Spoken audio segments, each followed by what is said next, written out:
मेरी आवाज आ रही है सबको?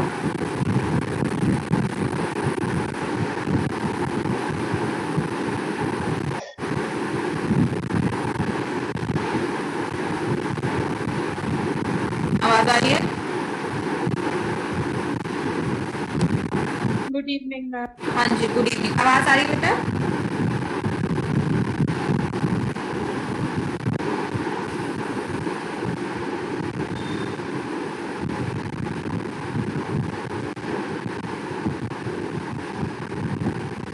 मेरी आवाज सुन पा रहे हैं सब?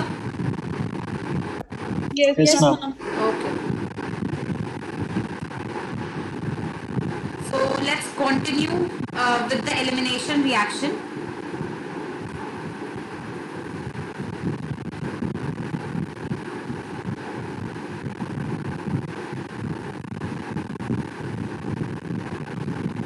तो हम लोगों ने लास्टली बेटा डिस्कस किया था किसके बारे में?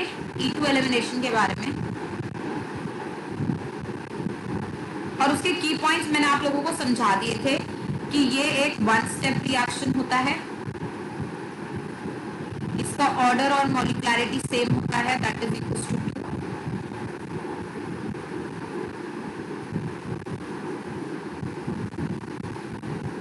इसका जो रेट ऑफ रिएक्शन है वो डिपेंड करता है कॉन्सेंट्रेशन ऑफ सबस्ट्रेट पे end of course the concentration of base पे। और ये चीज हम लोग काफी क्लियर हो गए थे कि हमें किस किस तरीके के बेस जो है वो मिलने वाले हैं। उसके बाद हम लोगों ने देखा था कि हमारे पास गुड लीविंग ग्रुप होना चाहिए एंड गुड बेस होना चाहिए। Good leaving group and good base जो है वो फेवर करते हैं E2 को।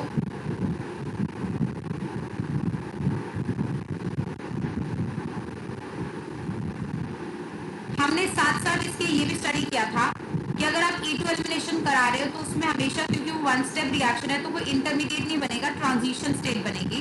और जो ट्रांजिशन स्टेट बनती है वो कैसे होती है बेटा? Alkene like. We get a alkene like transition state.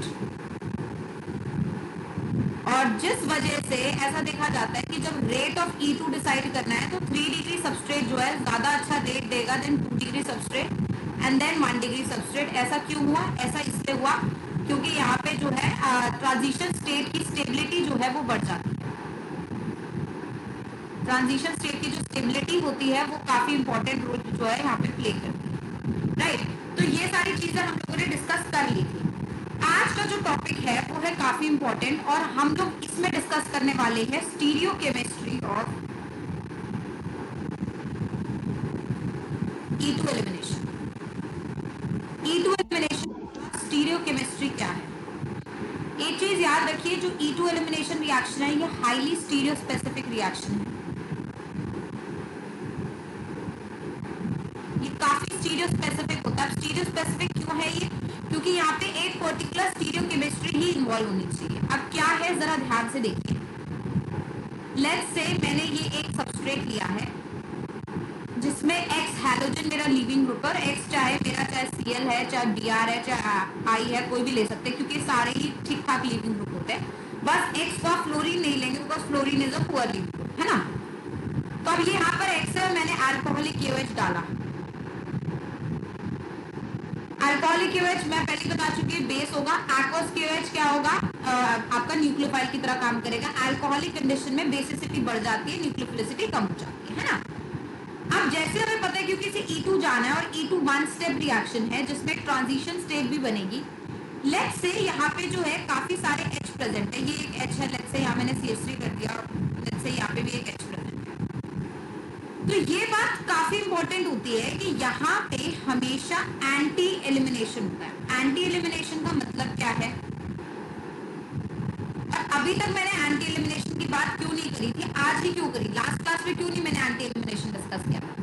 जरा ध्यान से देखिए। पहले ये समझती कि एंटी एलिमिनेशन क्या है। यहाँ पे एंटी एलिमिनेशन ये कहता है कि आपका लीविंग ग्रुप जिस डायरेक्शन में ओरिएंटेड है उसके बगल वाले कार्बन पे जो H होना चाहिए वो उसके ऑपोजिट डायरेक्शन में होना चाहिए। मतलब यहाँ पे हालांकि दो H हैं जो एलिमिनेट हो सकते हैं इस बेस से, बट बेस वो वाला H लेगा जो इस OH के क्या होगा? Anti, just opposite, 180 degree, dihedral angle 180 degree, right? तो ऐसा क्यों होगा? ऐसा इसलिए होगा क्योंकि जब ये बेस इस H प्लस को लेगा, ये बॉन्ड यहाँ गिरेगा और ये हाइड्रोजन यहाँ निकलेगा, तो आप ये ट्रांजिशन स्टेट देखेंगे कैसे बनेगी। Transition state would be like this.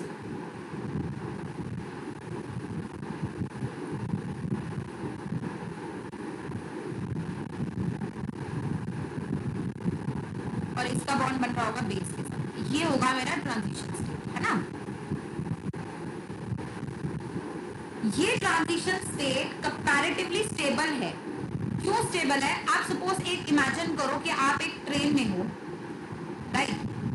Train में लेट्स से एक तरीके से आपने कभी मेट्रो या किसी ट्रेन में अगर ट्रैवल किया हो तो 2 गेट्स होते हैं ना, जैसे, ठीक है। अगर मैं इस तरीके से सोचूं कि एक गेट के थ्रू तो आप एंट्री कर दो पैसेंजर की और दूसरे गेट के थ्रू आप एग्जिट कर दो, तो डोंट यू थिंक सो ये बेटर तरीका है? क्यों? क्योंकि इसमें क्या होगा, जब पैसेंजर एंट्री करेंगे तो एंट्री वाले पैसेंजर ऑटोमेटिकली बाकी पैसेंजर्स को फोर्स करेंगे कि वो एग्जिट करें, है ना।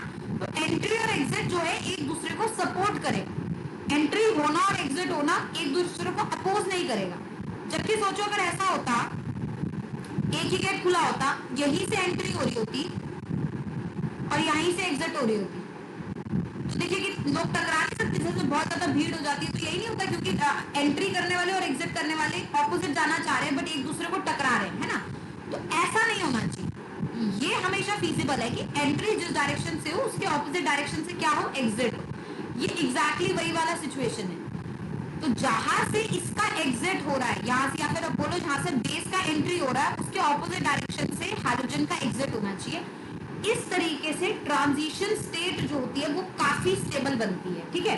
अगर आप हाइड्रोजन भी यहाँ से निकालो और H भी यहाँ से निकालो, मतलब H का बॉन्ड भी यहीं से टूटे और हाइड्रोजन का बॉन्ड भी यहाँ से टूटे, तो उस केस में दिक्कत होगी, क्योंकि बेस जो है, सपोज सोचो जरा एक बार, ये हाइड्रोजन है, ये H है, ये CH3 है, ये CH है, बेस यहाँ से आता है। बेस भी तो OH माइनस है ना, जिसपे नेगेटिव चार्ज प्रेजेंट है, और हैलोजन जो है उसके ऊपर भी लोन पेयर ऑफ इलेक्ट्रॉन है। तो अगर बेस भी यहाँ से आएगा, ये इधर जाएगा और इधर जाएगा, डोंट यू थिंक सो कि इन दोनों के बीच में जो है थोड़ी रिपल्शन हो सकती है, क्योंकि दोनों ही ग्रुप्स क्या है, नेगेटिवली चार्ज या फिर इलेक्ट्रॉन डेंसिटी कैरियर है।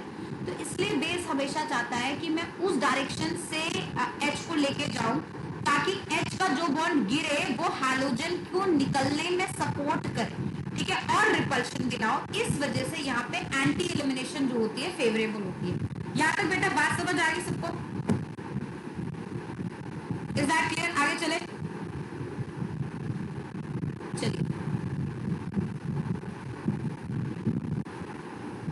तो मुझे ये समझ आ गया कि यहाँ एंटी एलिमिनेशन होती है, ठीक है भैया, एंटी एलिमिनेशन होगी, मान ली बात, ठीक है। और आपका ये अल्कीन बन जाएगा जैसे आप सोच रहे थे, this is the alkyne that you get, fine. But अभी तक जैसे लास्ट की क्लास में अगर आपने ध्यान भी दिया हो तो मैंने एंटी एलिमिनेशन का जिक्र नहीं किया था, और अगर आपने बहुत ही केयरफुल मेरी वीडियो देखी हो लास्ट क्लास में, तो जो मैंने फर्स्ट एग्जांपल दिखाया था E2 का, उसमें आपने ये नोटिस जरूर करा होगा कि मैं यहां से भी H निकाल रही थी, ऐसा भी H निकाला है। अब मेरी बात सुनना, कंफ्यूज मत होना, सीधी सी बात करना बेटा। ये आपको दिख रहा है ना, ये कार्बन कार्बन सिंगल बॉन्ड है जिसके अलॉन्ग रोटेशन पॉसिबल है। तो अगर कार्बन कार्बन सिंगल बॉन्ड के अलॉन्ग रोटेशन पॉसिबल होगी तो आप जानते हैं ना कॉन्फॉर्मर्स एग्जिस्ट करते हैं ना, और उनके बीच में ज्यादा एनर्जी डिफरेंस भी नहीं होगा। तो अगर यहाँ पे जो बात इंपॉर्टेंट है वो ये है कि जब आपके पास इस तरीके से स्ट्रक्चर है जिसमें हमने वेज डैश या एज कुछ भी नहीं दिखा रखा और बॉन्ड रोटेशन इतनी नहीं है, तो चाहे आप इस H को हटाएं चाहे आप इस H को हटाएं, ज्यादा फर्क नहीं पड़ेगा, निकलेगा H जो कि एंटी है। बस इस टाइम पे आप नहीं बोल सकते कि ये एंटी है ये एंटी, क्यों? क्योंकि मैंने वेज डैश दिखाया और क्या आपको नहीं दिखाया। और अगर मैं इस वाले H को निकाल रही हूँ तो हो सकता है अगर ये सिन होगा तो यहाँ पे सिंगल सिंगल बॉन्ड के लॉन्ग रोटेशन हो जाएगा और ये अपने आप को एंटी ले जाएगा। कहने का मतलब ये है कि H हमेशा एंटी ही निकलेगा। हो सकता है कि तुम्हें फॉर अ व्हाइल जैसे ये स्ट्रक्चर्स है उनमें ना पता चल रहा हो या ना दिख रहा हो anti, but that does not mean कि एंटी नहीं है। इसलिए नहीं दिख रहा तुम्हें क्योंकि हमने वेज डैश नहीं बनाया सॉरी, राइट। और एंटी होगा ही क्योंकि यहाँ सिंगल सिंगल बॉन्ड के लॉन्ग रोटेशन पॉसिबल है। तो हमेशा जो भी आप H निकाले वो हमेशा अपने आप को इस तरीके से अरेंज कर लेगा कि वो एंटी ही बन जाए। ये बात सबको समझ आ रही है मैंने क्या बोला? कोई कंफ्यूजन तो नहीं है किसी को? चलिए, तो पॉइंट ये हो गया कि हमारा यहाँ पे एंटी एलिमिनेशन ही होगा नो मैटर व्हाट। ठीक है, एंटी एलिमिनेशन होना है, मतलब X and H has to be anti to each other. But ये एंटी एलिमिनेशन सबसे ज्यादा दिखेगा आपको तभी जब आप वेज डैश या वैसा कुछ स्ट्रक्चर बनाएंगे जिसमें आप स्टीरियोकेमिस्ट्री दिखाएं। अगर आप बिना स्टीरियोकेमिस्ट्री के दिखाएंगे तो आपको इतना एंटी एलिमिनेशन इतना फेवरेबल या इतना क्लियरली नहीं दिखेगा, क्योंकि कोई भी ग्रुप उस टाइम पे एंटी हो सकता है सिंगल सिंगल बॉन्ड की रोटेशन करके। बात क्लियर है? इसको मैं हटा दूं। तो अब जरा सोचो अगर ये इस तरीके से होता,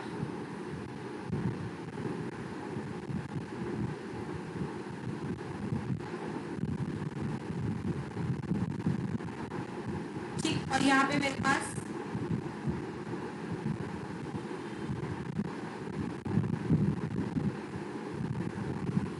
ये प्रेजेंट है, यहाँ मिथाइल मिथाइल, मैंने इसमें अल्कोहलिक KOH डाला।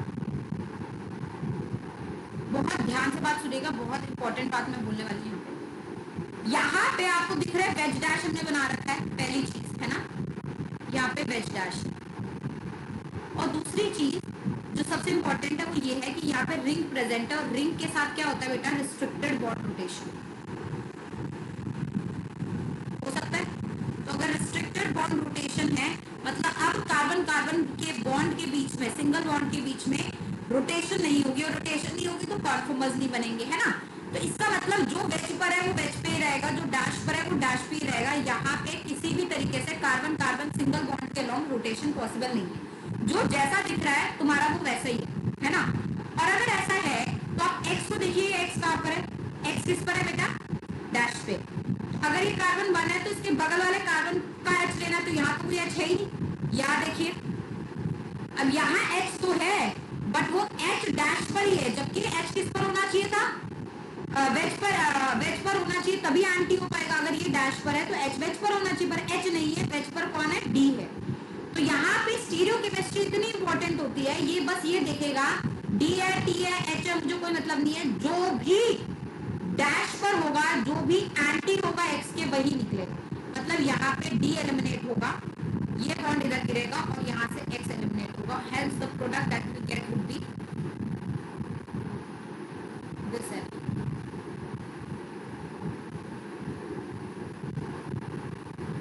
हालांकि आप ये जानते हैं कि कार्बन डी बॉन्ड को तोड़ना डिफिकल्ट है कार्बन एच बॉन्ड को तोड़ने से, लेकिन यहाँ वो डिफिकल्टी वाली बात ही नहीं है। बस यहाँ पे जो चीज इंपॉर्टेंट है वो ये है कि यहाँ पे एलिमिनेशन कौन सा होगा बेटा?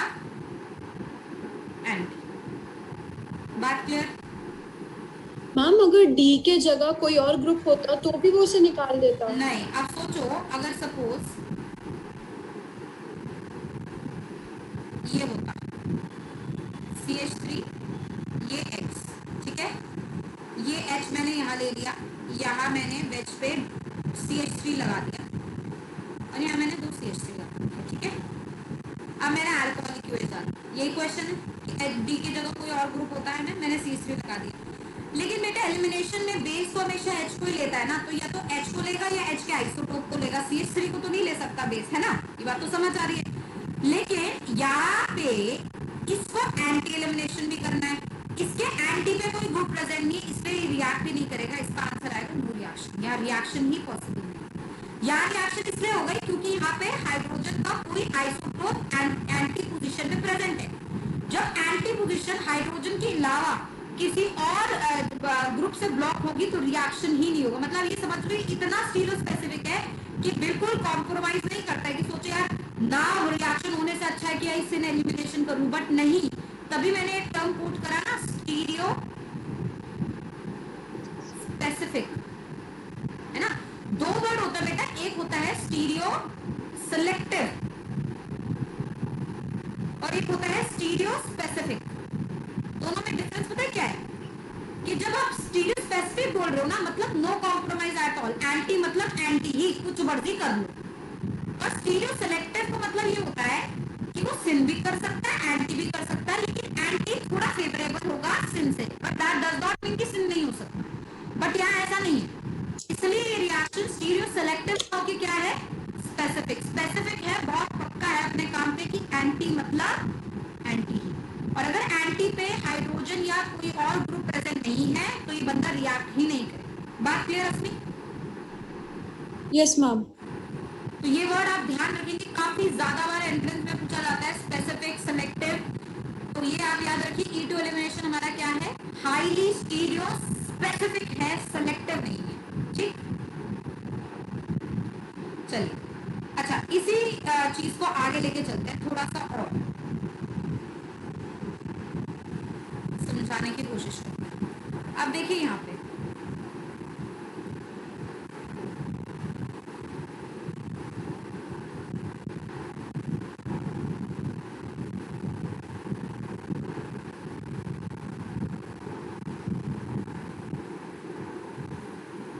यहाँ भी Cl, यहाँ भी Cl, Cl, वेज पे Cl, ठीक है। हमने इसे रिएक्ट कराया एक्सेस ऑफ अल्कोहलिक QH के साथ, ठीक है। एक्सेस में लिया मतलब एक से ज्यादा बार एलिमिनेशन पॉसिबल है, ठीक है। अब जरा ध्यान से देखेंगे, मैं लेट्स से इस Cl को निकालना चाहती हूँ, तो ये Cl मेरा किस पर है, वेज पे, मतलब इसके बगल वाले कार्बन पे H किस पर होना चाहिए, डैश पे। और आप देख पा रहे हैं, चाहे ये वाला बगल वाला कार्बन या ये, दोनों में अगर Cl वेज पर है तो H डैश पर ही होगा ना, ऑब्वियस सी बात होगी, है ना। तो यहाँ पे भी H डैश पर है, यहाँ पे भी H डैश पर है, हर जगह आप देखेंगे H जो है डैश पे प्रेजेंट है।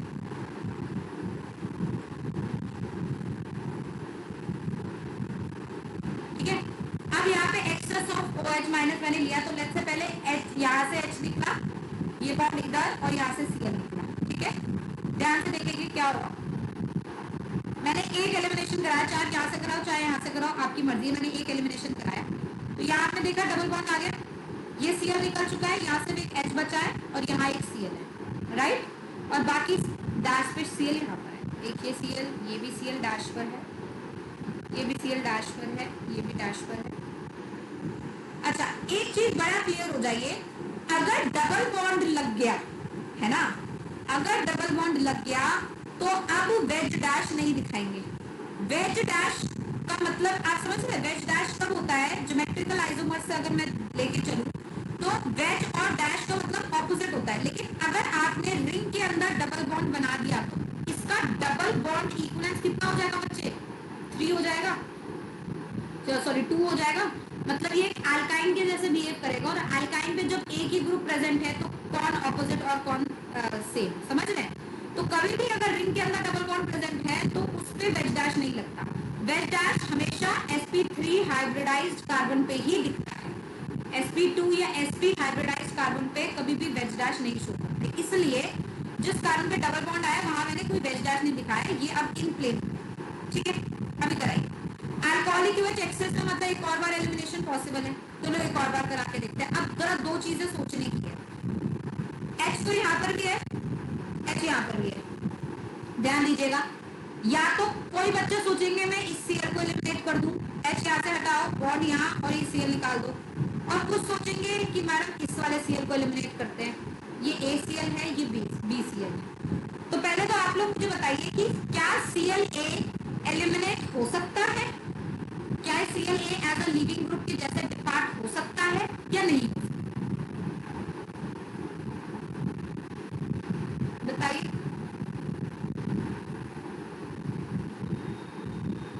प्रतीक कुछ बता सकता है, अक्षय बता सकता है कुछ,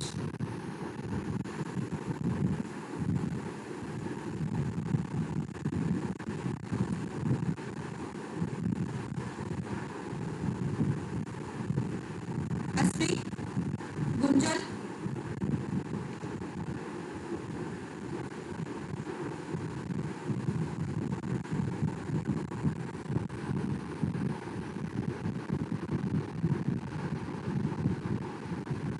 देखिए ये बात आप लोग बड़े क्लियर हो जाइए कि जो भी Cl डबल बॉन्ड पे लगा हुआ है वो कभी भी एलिमिनेट नहीं होगा, मतलब ये वाला Cl तो निकालने का सोचिए मत। क्यों? क्योंकि अगर मैंने ये Cl निकाला, पहली बात तो ये निकलेगा ही नहीं। क्यों नहीं निकलेगा? क्योंकि ये इस कार्बन से अटैच है जो sp2 हाइब्रिडाइज है। देखिए एक बात सोचिए, अगर मैं कोई एक ऐसा सबस्ट्रेट ले रही हूँ, इसमें हैलोजन की वजह से, क्योंकि हैलोजन डेल नेगेटिव चार्ज लेगा क्योंकि वो इलेक्ट्रोनेगेटिव होता है, तो इस कार्बन पे डेल पॉजिटिव चार्ज आ सकता है। और अब ये जानिए कि डेल पॉजिटिव चार्ज इलेक्ट्रोनेगेटिव कार्बन पे स्टेबल नहीं होता। तो अगर मेरे पास इस तरीके से सिस्टम है जिसमें आप देखेंगे हैलोजन जो एक sp2 हाइब्रिडाइज्ड कार्बन से जुड़ा हुआ है जहां पे डेल पॉजिटिव चार्ज है, तो ये कभी भी स्टेबल नहीं होगा। This would somewhat be like vinylic, है ना। डबल बॉन्डेड कार्बन पे कोई भी चीज जुड़ी हो तो वो विनाइलिक हो जाता है, और विनाइलिक वाला सबस्ट्रेट क्या होता है? Highly unstable. तो कभी भी लीविंग ग्रुप जो होता है उसको हमेशा sp3 कार्बन से जुड़ा रहना चाहिए, तब वो आसानी से निकलता है, रादर देन जब वो sp2 से जुड़ा रहे। अगर वो sp2 से जुड़ा रहेगा then there would be difficulty in elimination. और अगर वो एलिमिनेट हो भी जाता है, लेट्स से मैं कहती हूँ हो भी गया एलिमिनेट, तो भी आप देखिए काफी अनस्टेबल स्ट्रक्चर मिलेगा, क्योंकि अगर मैंने Cl को एलिमिनेट किया तो आप देखेंगे एक डबल बॉन्ड पहले था, और अगर ये Cl हटाया, ये बॉन्ड H यहाँ से गया, बॉन्ड यहाँ आया, तो आप देखेंगे इस तरीके से स्ट्रक्चर बनेगा जो कि एक क्यूमुलेटेड डबल बॉन्ड है। और क्यूमुलेटेड डबल बॉन्ड्स क्या होते हैं? अनस्टेबल। और रिंग में तो वो हाईली अनस्टेबल होंगे क्योंकि बीच वाला कार्बन sp बन जाएगा, और sp का बॉन्ड एंगल कितना होता है बेटा? 180 डिग्री होता है, और 180 रिंग में पॉसिबल ही नहीं है। तो ये तो भूल जाइए कि ये वाला Cl एलिमिनेट होगा, ये वाला Cl कभी भी एलिमिनेट नहीं हो सकता। तो Cl जो एलिमिनेट कराना है अब दूसरा वाला ही कराना है। अगर ये वाला Cl एलिमिनेट कराना है मतलब H यहाँ से निकलेगा एंटी वाली पोजीशन से, ये यहाँ से गया, Cl यहाँ से गया। सेम केस मैं आगे लेके जाती हूँ, चलिए पहले इसको बना देते हैं। तो देखिए क्या होगा, एक डबल बॉन्ड यहाँ था, इस पे Cl लगा हुआ है, एक डबल बॉन्ड यहाँ आ गया और यहाँ पे भी Cl लगा हुआ है। अब यहाँ पे सिर्फ ये दो बच गए, ये Cl बच गया, यहाँ ये Cl बच गया, राइट। अगेन आप दोनों में से किसी एक ही Cl को जो है एलिमिनेट कर पाएंगे, किसी एक को एलिमिनेट कर देते हैं। लेट्स से मैं इस वाले को जो है एलिमिनेट करना चाहा, तो ये H यहाँ और ये यहाँ से यहाँ, right. Now see what will happen, what is the product that you get? You got this product.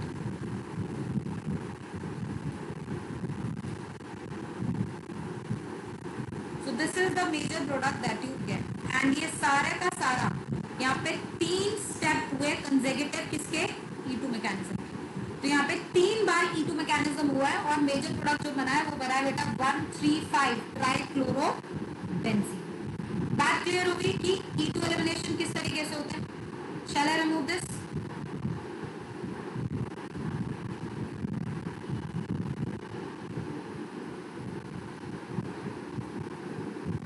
अब सोचो अगर इस तरीके से सबस्ट्रेट होता तो क्या होता?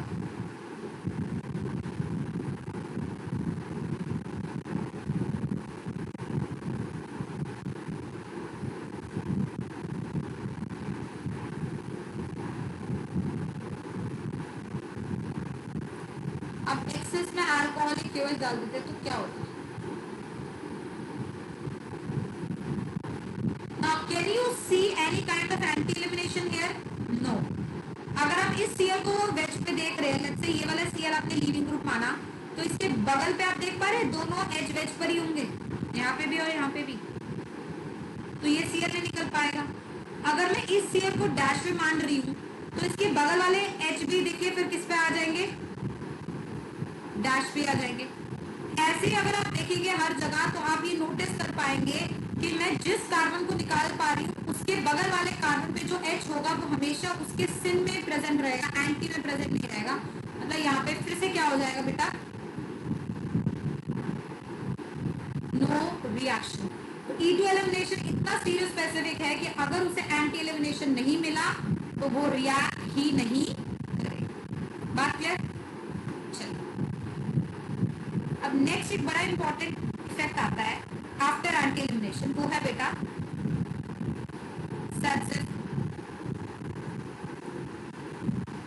Sadzeff रूल ये कहता है more stable alkene is always the major.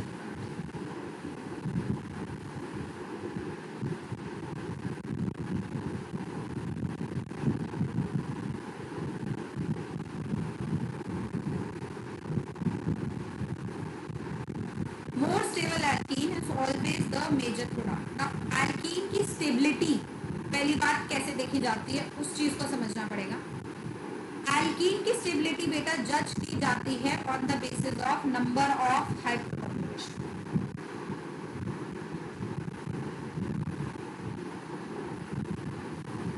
More is the number of hyperconjugation, more is the alkene stability, right. तो सपोज आपके पास इस तरीके से एक सबस्ट्रेट है,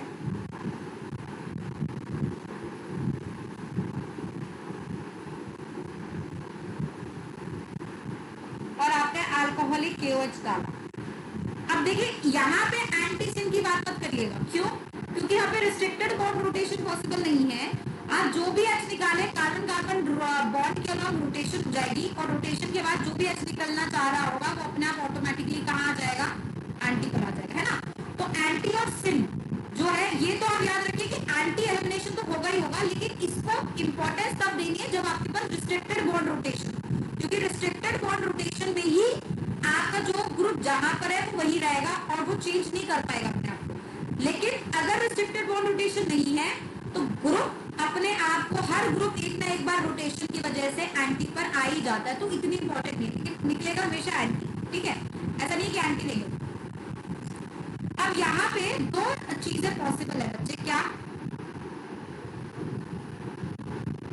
लेट्स से एक H है मेरा यहाँ पे और एक H है मेरा यहाँ पे. ये HA है, ये HB है. ठीक है, मैंने एक बार लेट्स से HA निकालने की कोशिश करी. HA तो अगर HA निकालूंगी तो ये HA यहाँ, ये बॉन्ड इधर और X यहाँ से निकल गया. माइनस HAX अगर हुआ तो एल्कीन देखिए क्या बना, CH3 CH double bond CH3. और अगर सपोज मैंने HBX निकालने की कोशिश करी तो, और ये यहाँ से लिबरेट होगा और मुझे मिलेगा CH2 double bond CH2 CH3. तो मुझे दो प्रोडक्ट मिल सकते हैं, लेकिन यहाँ पे इस प्रोडक्ट को अगर आप एल्कीन वाइज देखेंगे तो इस एल्कीन में कितना अल्फा हाइड्रोजन है बेटा, 6. और इस एल्कीन में अगर आप अल्फा हाइड्रोजन देखेंगे तो सिर्फ कितना है बेटा, 2. तो कौन सा एल्कीन ज्यादा स्टेबल है, ये वाला ज्यादा स्टेबल है, ये मोस्ट स्टेबल है. इसका मतलब यही वाला एल्कीन मेरा क्या रहेगा बेटा, मेजर प्रोडक्ट, और ये वाला एल्कीन मेरा क्या बन जाएगा, माइनर प्रोडक्ट. तो ये जो रिएक्शन है सेडजेफ रूल, जो ये E2 एलिमिनेशन है, ये सेडजेफ रूल को फॉलो करती है. E2 एलिमिनेशन फॉलो सेडजेफ रूल कि जब एक से ज्यादा एल्कीन बन सके तब हमेशा वो एल्कीन मेजर प्रोडक्ट होता है जो कि ज्यादा स्टेबल होता है, राइट. यहाँ तक बात क्लियर है सबको? इसको हटा दें. तो सोचो अगर ये सबस्ट्रेट आपके पास इस प्रकार आया तो आप क्या देखें.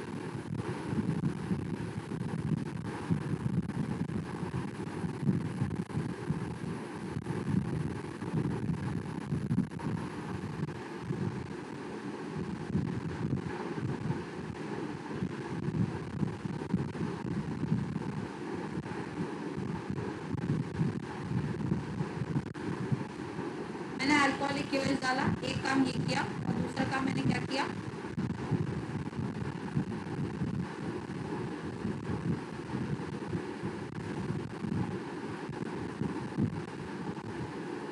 थोड़ा सा चेंज कर देते हैं इसको भी ऐसे.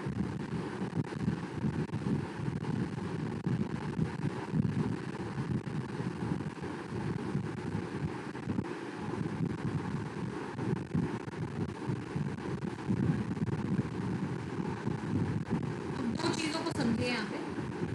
पहली चीज, पहले वाले केस को देखते हैं जरा. इस केस में देखिए बेटा, X आपका किस पे प्रेजेंट है, X प्रेजेंट है आपका वेज पे. तो आपका बगल वाले कार्बन पे H किस पे होना चाहिए, डैश पे. तो यहाँ पे भी H एक डैश पर प्रेजेंट है, यहाँ पे भी H की जगह D है, बट ठीक है डैश पे.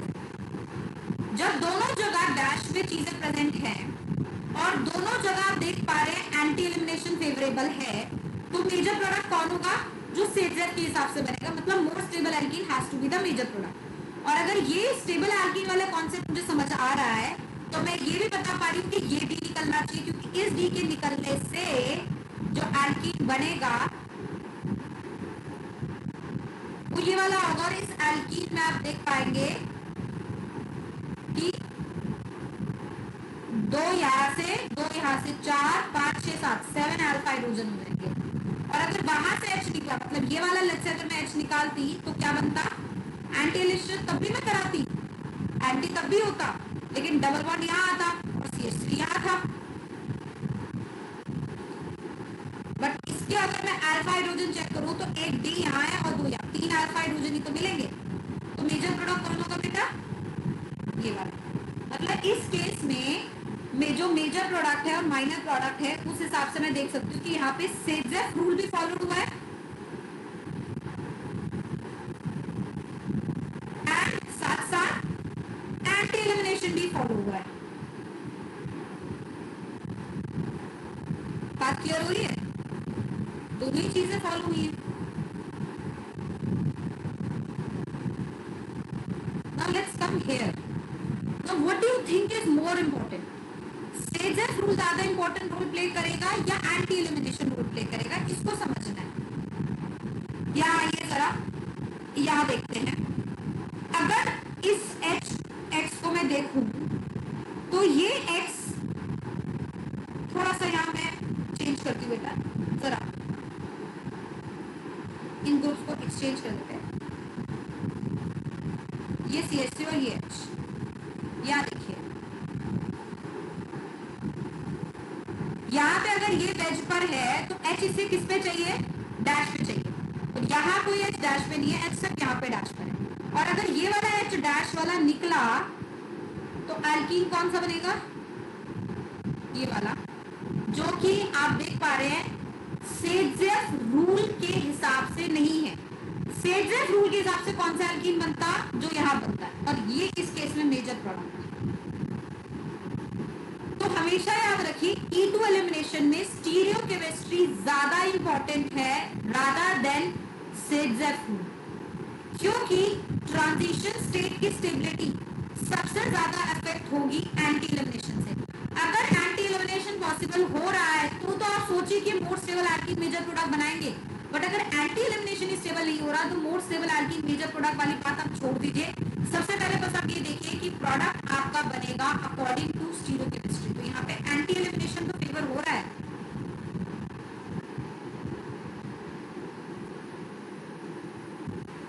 But Saytzeff rule is not followed.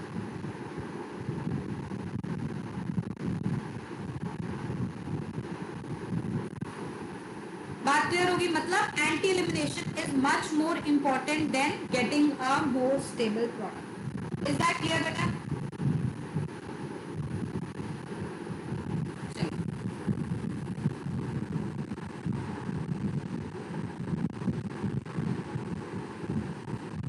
तो हमें E2 एलिमिनेशन के बारे में काफी जानकारी हो गई कि सेजेफ रूल भी फॉलो करता है, 3 डिग्री सबस्ट्रेट ज्यादा स्टेबल होता है 2 डिग्री से, और एंटी एलिमिनेशन सबसे ज्यादा इंपॉर्टेंट है। बट यहाँ पे E2 एलिमिनेशन के लिए एक बहुत इंपॉर्टेंट बात मैं और बताऊंगी। यहाँ पे E2 elimination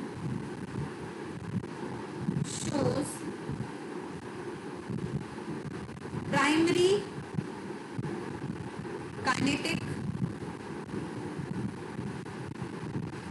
isotopic effect. E2 elimination shows primary kinetic isotopic effect. Now what is this primary kinetic isotopic effect? ये क्या है? और ये वाली जो चीज है ना बेटा, ये काफी इंपॉर्टेंट है। प्राइमरी काइनेटिक आइसोटोपिक इफेक्ट वाली चीज वो क्या है जरा देखिए। लेट्स से मैंने एक सबस्ट्रेट लिया, या मैंने ले लिया Br,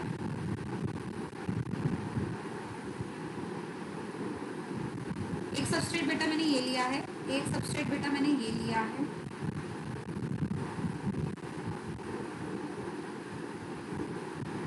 और एक सबस्ट्रेट मैंने ये लिया।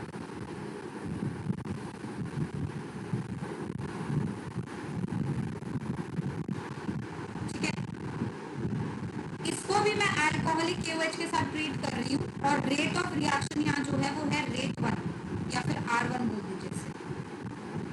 इस केस में जो रेट ऑफ रिएक्शन है वो है रेट 2 से R2 बोल देते हैं अल्कोहलिक KOH के साथ, और यहाँ जो रेट ऑफ रिएक्शन है वो है रेट 3, इसको R3 बोल देते हैं, ये भी अल्कोहलिक KOH के साथ। मुझे पता करना है कि इन तीनों में रेट किसका ज्यादा है, किसका कम है, या तीनों का रेट सेम। क्या लगता है आपको, क्या रेट में फर्क आएगा यहाँ पे या नहीं आएगा?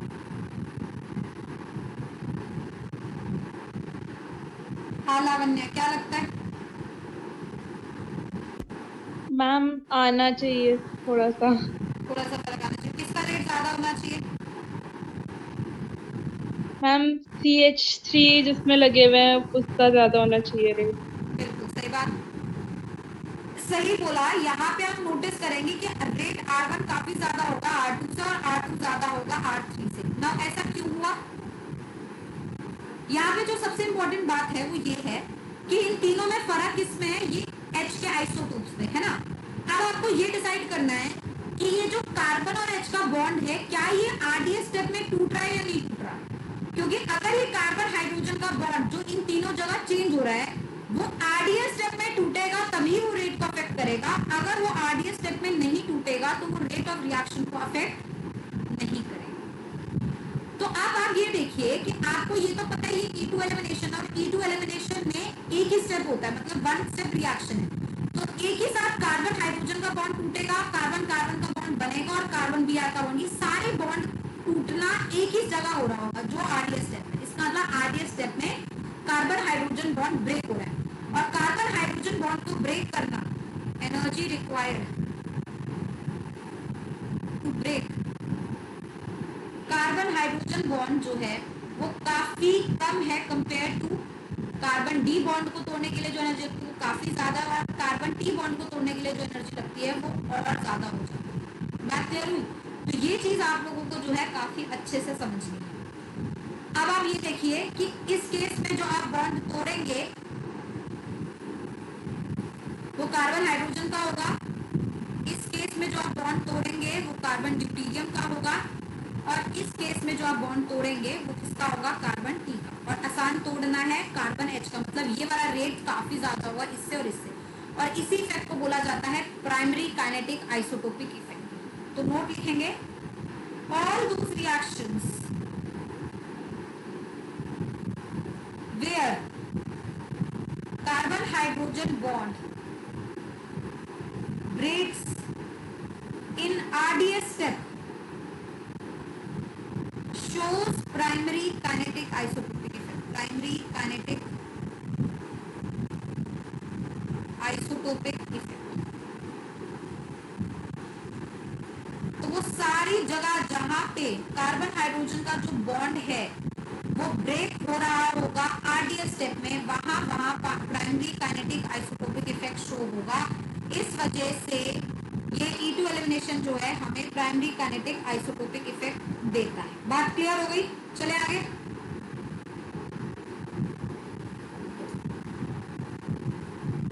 चलिए, तो ये हुआ हमारा E2 एलिमिनेशन। एक E2 एलिमिनेशन मैंने आप लोगों को अभी जस्ट जो है सिखा दिया, जो सेडजर रूल को जो है फॉलो कर रहा है। सेडजर एलिमिनेशन हो रही है। Now let's talk about even elimination also.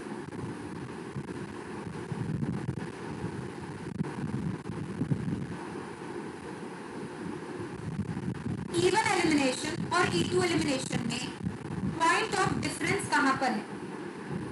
वो जो रिएक्शन था E2, वो E2 में 2 क्या सिग्निफाई कर रहा था कि वो रिएक्शन बायोमोलिकुलर है, और ये 1 है यहाँ पे। इसका मतलब ये रिएक्शन हमारा क्या है,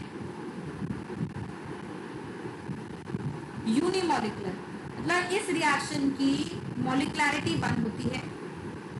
ये रिएक्शन हमारा 2 स्टेप रिएक्शन है, 2 स्टेप प्रोसेस है। वो हमारा क्या था, 1 स्टेप प्रोसेस। और वही स्टेप, क्योंकि वो 1 स्टेप प्रोसेस था तो वही स्टेप हमारा RDS स्टेप था। लेकिन यहाँ पे क्योंकि 2 स्टेप प्रोसेस है तो एक स्टेप फास्ट होगा और एक स्टेप हमारा RDS स्टेप, राइट। अभी देखते हैं क्या होता है इसके अंदर। इंटरमीडिएट कार्बोकेटाइन इज फॉर्म्ड,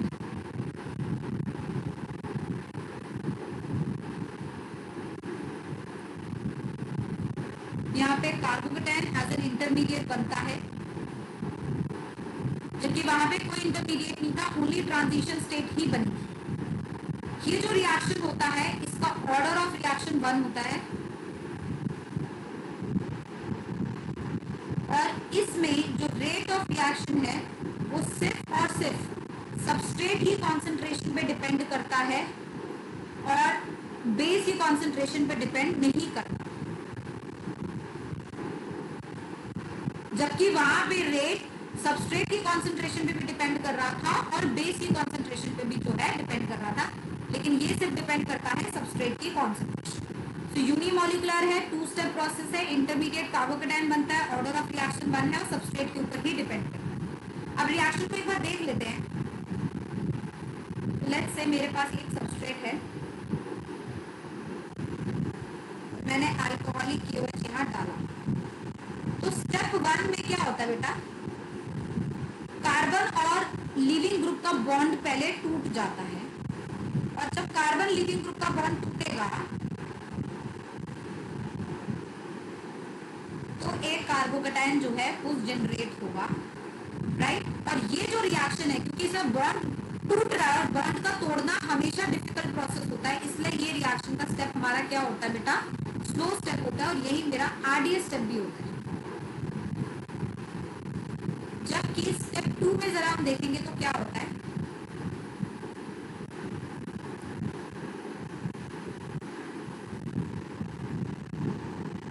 अब बेस अपना काम करता है, बेस जाके इस अल्फा बीटा H को ले लेता है, बॉन्ड यहाँ जाता है और अल्कीन बनता है। बट क्योंकि इसमें बॉन्ड फॉर्म हो रहा है, फॉर्म जल्दी होता है बॉन्ड, इसलिए ये रिएक्शन का फास्ट है। तो आप देख पा रहे हैं ये 2 स्टेप में रिएक्शन हो रहा है, एक जिसमें कार्बन और हाइड्रोजन का बॉन्ड टूट रहा है, that is known as your RDS step, that is slowest step that leads to the formation of a carbocation, that is the intermediate. And the second step is कि जिसमें carbon और hydrogen का bond टूट रहा है और alkene form हो रहा है और ये रिएक्शन का फास्ट है, ठीक है।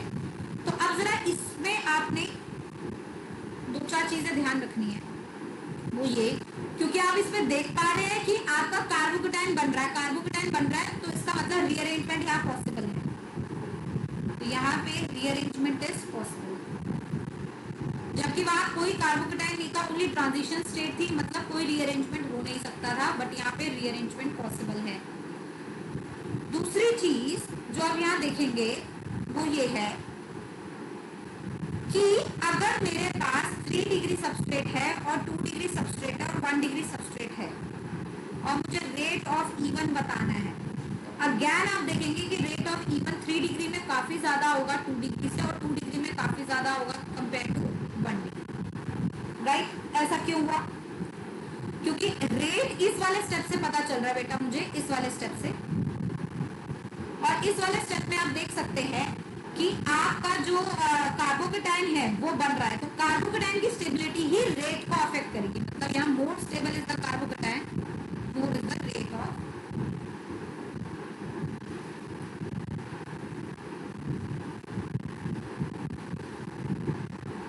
मोर इज द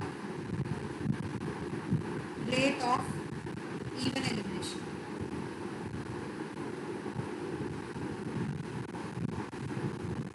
राइट, तो यहाँ पे 3-1 का ऑर्डर आए अकॉर्डिंग टू कार्बोकेटायन स्टेबिलिटी, जबकि E2 में 3-1 का ऑर्डर आया था because of alkene stability. Reason दोनों के अलग हैं, हालांकि ऑर्डर दोनों में क्या आ रहा है, सेम आ रहा है। बात क्लियर है, कोई डाउट? No ma'am. तो मैंने एक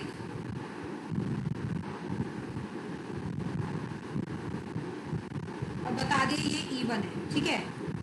अब देखिए आपके पास A ऑप्शन है, B ऑप्शन है, C ऑप्शन है, D ऑप्शन है, जिसमें कॉन्सेंट्रेशन Rx की 0.1 मोलर है, कॉन्सेंट्रेशन बेस की 0.1 मोलर है, फिर Rx की कॉन्सेंट्रेशन 0.2 मोलर हो गई, बेस की कॉन्सेंट्रेशन 0.01 मोलर हो गई, Rx की कॉन्सेंट्रेशन 0.3 मोलर हो गई और बेस की कॉन्सेंट्रेशन 0.1 मोलर हो गई, और Rx की कॉन्सेंट्रेशन 0.4 मोलर हो गई और बेस की कॉन्सेंट्रेशन 0.1 मोलर। मुझे बताना है कि सब में से मैक्सिमम रेट ऑफ रिएक्शन किस पे है, बताइए।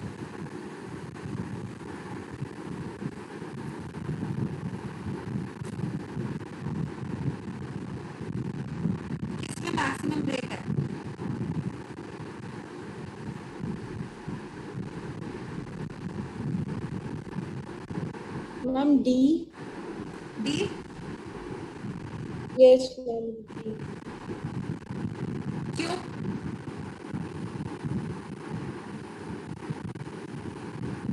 आप सबसे पहले तो यहाँ ये देखेंगे कि यहाँ पे अगर आपको कॉन्सेंट्रेशन चेक करनी है इवन में, तो किसकी चेक करनी है? क्या बेस की कॉन्सेंट्रेशन से कोई फर्क पड़ना है? नहीं।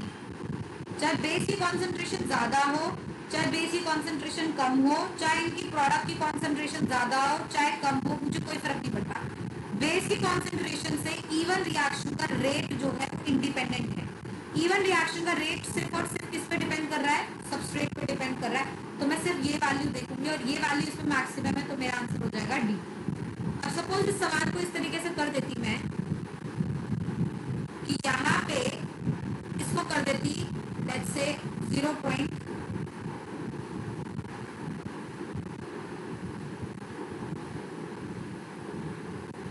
Molar, right?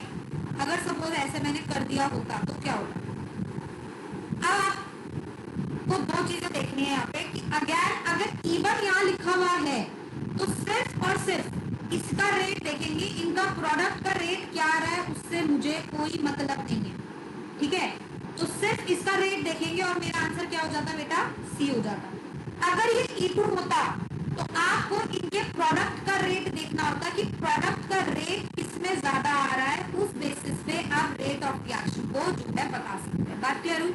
कि आपको बस ये देखना है कि आपका रिएक्शन का मैकेनिज्म कौन सा है, उस बेसिस पे, इस रेट ऑफ के बेसिस पे आप कॉन्सेंट्रेशन का इफेक्ट जो है चेक करेंगे। मतलब आप चाहे बेस कितनी भी ज्यादा मात्रा में डाल दे, कितनी भी ज्यादा मात्रा में डाल दे, मतलब हाईली कॉन्सेंट्रेटेड बेस भी डाल देंगे तो भी इवन के रेट पे फर्क नहीं पड़ेगा। हाईली डाइल्यूटेड बेस भी डाल देंगे तो भी इवन के रेट पे फर्क नहीं पड़ेगा, लेकिन E2 पे पड़ेगा, क्योंकि E2 पे बेस की कॉन्सेंट्रेशन इंपॉर्टेंट है, इवन में इंपॉर्टेंट नहीं है। इवन में कॉन्सेंट्रेशन सिर्फ और सिर्फ किसकी इंपॉर्टेंट है बेटा? सबस्ट्रेट। बात क्लियर होगी? चलिए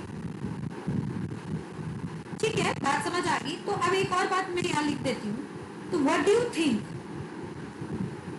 कि अगर सबस्ट्रेट की कॉन्सेंट्रेशन पे तो डिपेंड कर रहा है रेट, और साथ साथ अगर मैं बोलूँ गुड लिविंग ग्रुप है सबस्ट्रेट पे, या फिर एक क्वेश्चन के तौर पे करते हैं तो ज्यादा क्लियर हो शायद, बताइए जरा। अगेन मैं आपसे पूछ रही हूँ, रेट ऑफ इवन बताना है आपको।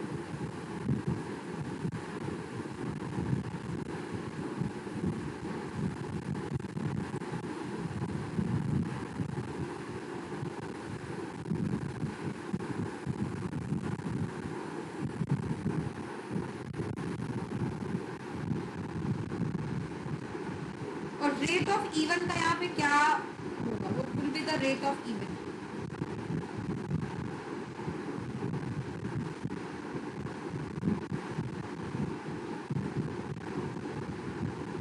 What do you think?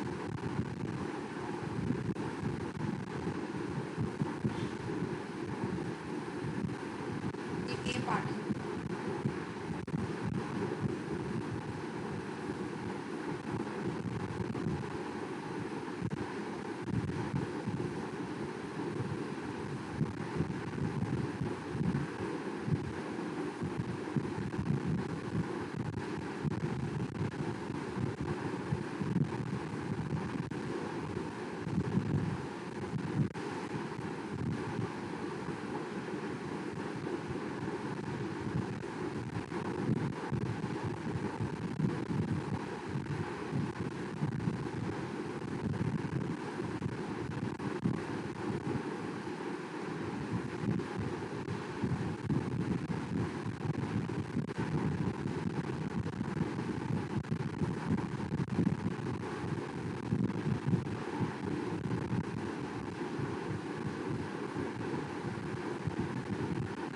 Rate of even बताइए।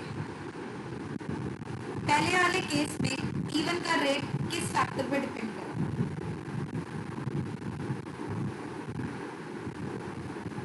बताइए।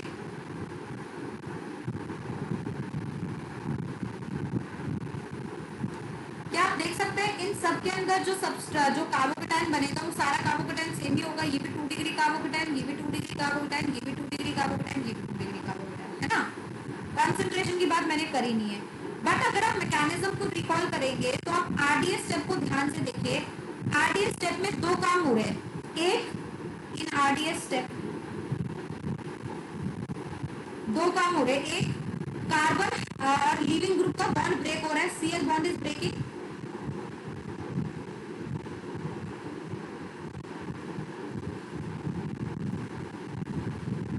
और दूसरा काम क्या हो रहा है, कार्बोकेटायन इज फॉर्मिंग। तो इसका मतलब सिर्फ यही दो काम अगर आरडीएस स्टेप में हो रहा है तो यही दो चीजें जो है रेट को अफेक्ट करेंगी। और कार्बोकेटायन अगर इन सब में सेम बन रहा है, इसका मतलब कार्बन और लिविंग ग्रुप का जो बॉन्ड टूट रहा है वो आरडीएस स्टेप में जो हो रहा है वही रेट को अफेक्ट करने वाला है। तो आप बताइए लिविंग ग्रुप सबसे अच्छा कौन सा, आयोडीन है, फिर ब्रोमीन है, फिर सीएल है और फिर एफ है। मतलब on the basis of leaving group rate of reaction क्या हो जाएगा बेटा, बी, फिर ए, फिर सी और फिर डी। दैट मीन्स पॉइंट हो गया यहाँ पे कि a good leaving group favours even. और ये अच्छा लिविंग ग्रुप E2 को भी फेवर कर रहा था, और ये अच्छा लिविंग ग्रुप का होना E1 को भी क्या कर रहा है, फेवर कर रहा है। ठीक है, अब सेकंड चीज पर आते हैं। अब सेकंड चीज यहाँ देखिए, आप यहाँ देख पा रहे हैं लिविंग ग्रुप तो सारे सेम है। तो अब आपको क्या देखना पड़ेगा, कार्बोकेटायन की स्टेबिलिटी। तो अगर कार्बोकेटायन की स्टेबिलिटी की बात करें तो जरा देखिए सबके कार्बोकेटायन बनाइए यहाँ पे। यहाँ जो कार्बोकेटायन बनेगा वो क्या बनेगा, CH3 CH double bond CH CH2 positive. यहाँ जो कार्बोकेटायन बनेगा देखिए वो क्या बनेगा,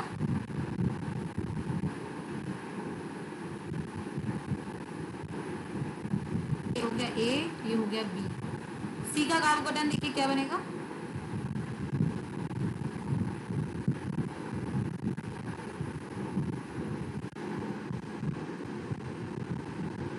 राइट। अब इनमें से सबसे अच्छा कार्बोकेटायन कौन सा होगा, पहली बात तो आप देख पा रहे हैं यहाँ पे ये इस वाले ग्रुप का यहाँ क्या लगने वाला है बेटा, प्लस एम इफेक्ट। क्या आप देख पा रहे हैं यहाँ पे क्या पॉसिबल है, रेजोनेंस, मतलब ये है एलाइलिक। और यहाँ देख पा रही क्या यहाँ कोई रेजोनेंस की कुछ है, नहीं, एक तो ये प्राइमरी है, ठीक। दूसरा, अगर ये कार्बोकेटायन बना तो इस OCH3 का यहाँ पे क्या इफेक्ट लगने वाला है बेटा, -I, क्योंकि इसका प्लस एम तो हो नहीं सकता है, कॉन्जुगेशन तो हो नहीं रही है। तो इन केसेस में अगर देखा जाए कार्बोकेटायन स्टेबिलिटी के बेसिस पे तो सबसे ज्यादा रेट ऑफ रिएक्शन किसका होगा बेटा, बी का, फिर बेटा ए का और फिर सी का। तो एक अच्छा कार्बोकेटायन रेट को अफेक्ट कर रहा है, साथ में लिविंग ग्रुप की टेंडेंसी भी अच्छी होनी चाहिए, वो भी हमारे रेट को क्या कर रही है बेटा, अफेक्ट। बात क्लियर हो गई।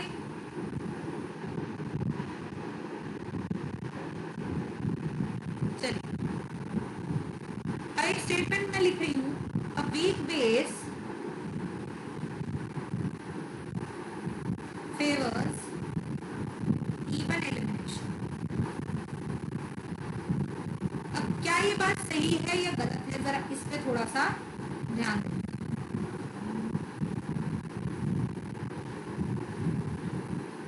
देखिए बेस चाहे अच्छा हो चाहे बुरा हो, वो इवन के रेट को अफेक्ट नहीं कर रहा।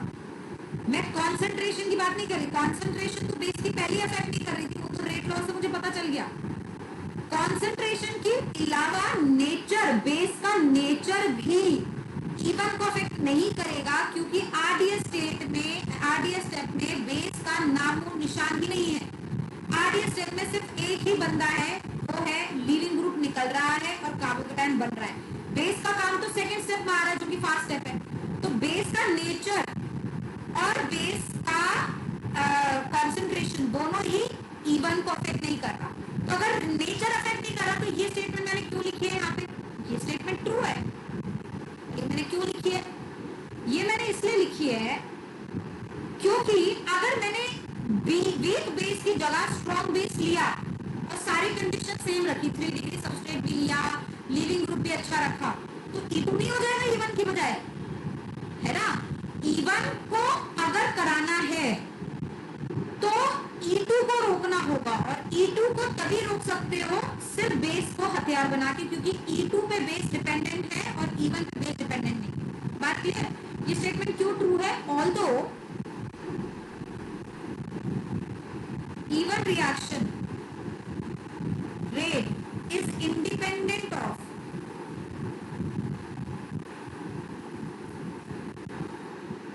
nature of base used and concentration of base used. But above statement is true. Above statement is true because using a weak base can slow down the rate of E2, hence favoring E1. तो बस एक ही तरीका है E1 कराने का, आप weak base use करिए, क्योंकि अदरवाइज अगर आप 3 डिग्री सबस्ट्रेट ले रहे हैं, अच्छा कार्बोकेटायन भी बनवा पा रहे हैं 3 डिग्री सबस्ट्रेट से, लीविंग ग्रुप भी ले रहे हैं, तो भी E1 हो जाएगा, क्योंकि E1 के लिए भी 3 डिग्री सबस्ट्रेट अच्छा होता है जैसे E2 के लिए होता है ना। तो इसलिए अगर आप E2 नहीं कराना चाह रहे और E1 कराना चाह रहे हैं, तो सिर्फ एक ही तरीका आपके पास, और वो ये है कि आप एक वीक बेस का इस्तेमाल करिए rather than strong base. Strong base होगा, आप E2 को रोक ही नहीं पाएंगे, रिएक्शन E2 से चला जाएगा। बात क्लियर हो गई सबको? मैम हाँ जी। मैम मतलब हम अगर वीक बेस भी यूज करेंगे तब भी थोड़ा सा माइनर प्रोडक्ट E2 का भी बनेगा कि नहीं बनेगा बिल्कुल? देखियो, इसमें बहुत 2-3 कंडीशंस हैं।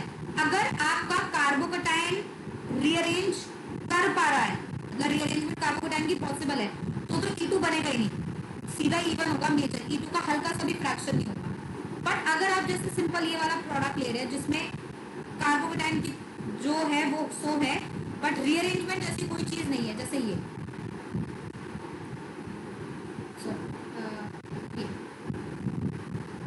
जरा ध्यान देना इस बात पे। मैंने एक जगह यूज करा, लेट्स से आपको समूहिया, ठीक है, जो कि एक वीक बेस है, और दूसरी जगह यूज करा मैंने NaNH2 जो कि एक स्ट्रॉन्ग बेस है, ठीक है। ये मैंने ले लिया वीक बेस और ये मैंने ले लिया बेटा ये स्ट्रॉन्ग बेस। अब बता जरा एक बात कि चाहे रिएक्शन E1 से हो चाहे E2 से हो, प्रोडक्ट दोनों सेम नहीं बनेंगे? बताओ जरा, नहीं बनेंगे या सेम बनेंगे? सेम ही तो बनेंगे बेटा। चाहे यहाँ पे तू पहले कार्बोकेटायन से H निकाल या यहाँ से H निकाल, डबल बॉन्ड हटा और कार्बोकेटायन बना, प्रोडक्ट तो एक ही आएगा ना। तो अगर ये प्रोडक्ट बना तो तेरा प्रोडक्ट चाहे तू E1 से बना रही चाहे E2 से बना रही, वो सेम है। लेकिन अगर सपोज मैंने ये डाला खाली ये, तो प्रोडक्ट तो यही बनेगा बट रिएक्शन का मैकेनिज्म E1 होगा। और अगर मैंने खाली ये डाला तो प्रोडक्ट यही बनेगा बट रिएक्शन का मैकेनिज्म क्या होगा? E2। बट आप डिस्टिंग्विश कर पाओगे कि यहाँ पे कुछ डिफरेंस है? नहीं, आप चाहे E1 लो चाहे E2 लो, प्रोडक्ट सेम मिल रहा है। बट सोचो अगर कुछ ऐसा सबस्ट्रेट हो जाए,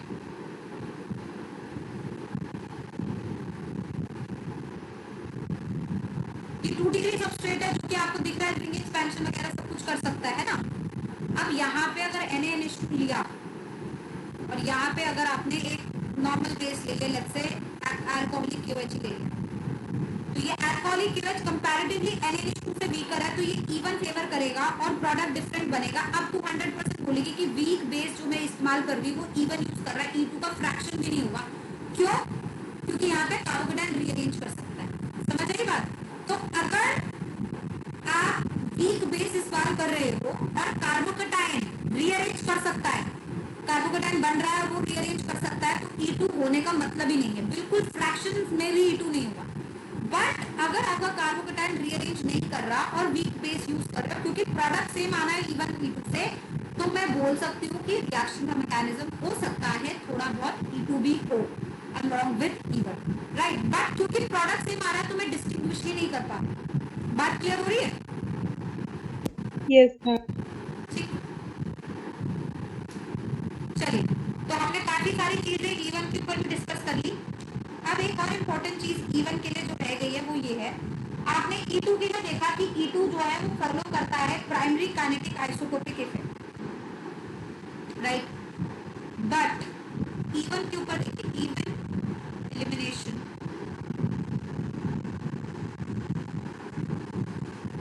will not follow primary kinetic isotopic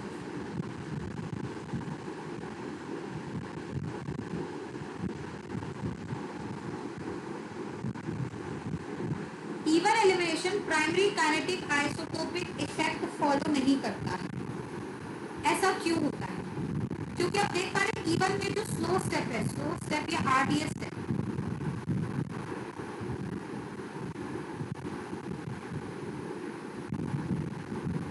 slow step और आरडीएस स्टेप में देयर इज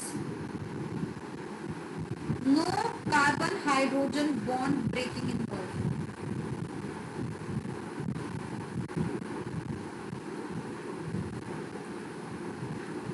कार्बन हाइड्रोजन की कोई भी बॉन्ड ब्रेकिंग वहां पर इन्वॉल्व नहीं है, क्योंकि आरडीएस स्टेप में सिर्फ दो काम हो रहे हैं, लीविंग ग्रुप का बॉन्ड का टूटना या फिर कार्बोकेटाइन का बनना।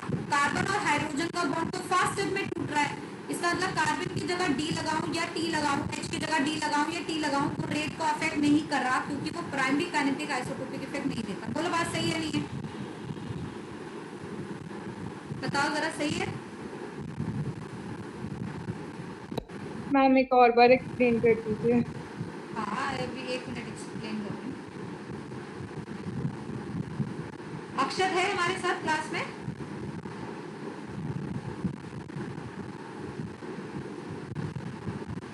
वीडियो चला के बस चलते बने कहीं ना कहीं। अक्षर है हमारी क्लास में? है तो सही, बोल नहीं रहा है।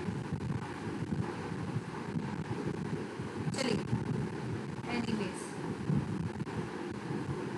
अच्छा एक चीज बताइए, अगर मैंने यहाँ पे अल्कोहलिक KOH यूज करा और रेट ऑफ रिएक्शन निकालना चाहा, तो यहाँ पे रेट ऑफ रिएक्शन है रेट 1, यहाँ पे रेट ऑफ रिएक्शन है अल्कोहलिक KOH के साथ, यहाँ रेट ऑफ रिएक्शन है अल्कोहलिक KOH के साथ रेट 2, और यहाँ पे रेट ऑफ रिएक्शन है अल्कोहलिक KOH के साथ रेट 3।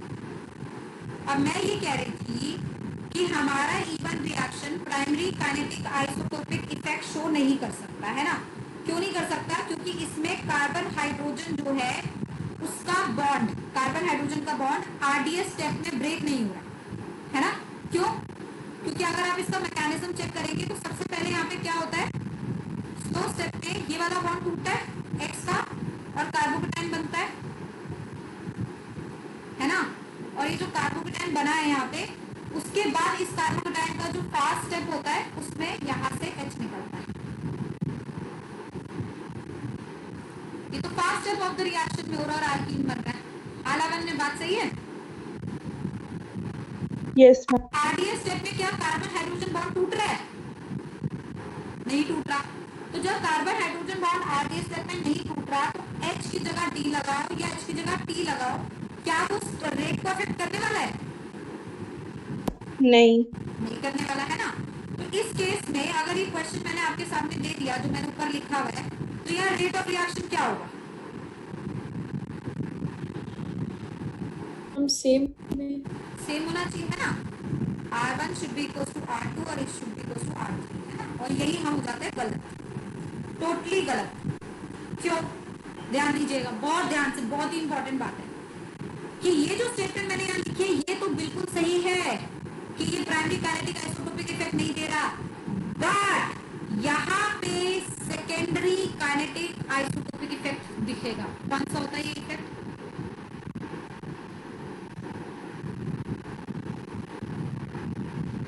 कि जब कार्बोकेटाइन बना, तो कार्बोकेटाइन बताओ इन तीनों में क्या क्या बनेगा? इस यहाँ पे जो कार्बोकेटाइन बनेगा वो बनेगा ये,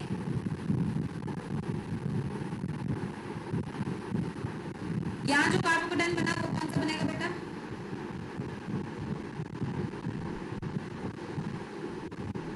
और यहाँ जो कार्बोकेटाइन बना बेटा वो कौन सा बनेगा?